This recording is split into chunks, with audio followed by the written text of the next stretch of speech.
గత 5 ఏళ్లలో మాజీ సీఎం జగన్ పంచాయతీరాజ్ వ్యవస్థను నిర్వీర్యం చేశారన్నారు ఎమ్మెల్యే దగ్గుపాటి ప్రసాద్. కూటమి ప్రభుత్వం వచ్చాక మళ్లీ గ్రామ పంచాయతీలకు పురోవైభవం వచ్చిందన్నారు. మీ ఇంటికి మీ ఎమ్మెల్యే కార్యక్రమంలో భాగంగా అనంతపురంలో రాజీవ్ కాలనీలో అధికారులతో కలిసి ఎమ్మెల్యే పర్యటించారు. ఇళ్ల స్థలాలు, డ్రైనేజీ, స్ట్రీట్ లైట్ల సమస్యలు ఎమ్మెల్యే దృష్టికి తీసుకురాగా త్వరలోనే వాటిని పరిష్కరిస్తామన్నారు.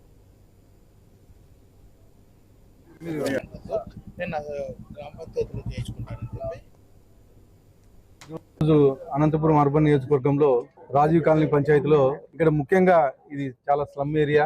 దీంట్లో గత ప్రభుత్వంలో గత 5 ఏళ్లలో మాకు ఎక్కడ కానీ చిన్న ఇండ్లు కానీ లేకపోతే ఇక్కడ డ్రైన్లు కానీ ఎక్కడ కానీ చేసిన దాఖలాలు లేవు అని చెప్పేసి ప్రజలు చెప్పడం జరుగుతూ ఉంది. ముఖ్యంగా ఇక్కడ మేజర్ గా ఇండ్లు సమస్య కనిపిస్తా ఉంది. ఎక్కడ చూసినా మేము గత 5 ఏళ్లలో మేము అప్లై చేసినాము, కనీసం ఒక చిన్న ఇల్లు కానీ మాకు శాంక్షన్ చేయలేదు, చిన్న ఇల్లు కానీ కట్టించలేదు అని చెప్పి చెప్పడం జరుగుతుంది.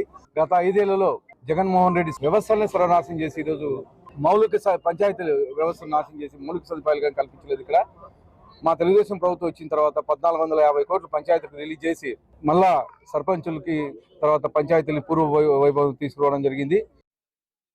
ఈరోజు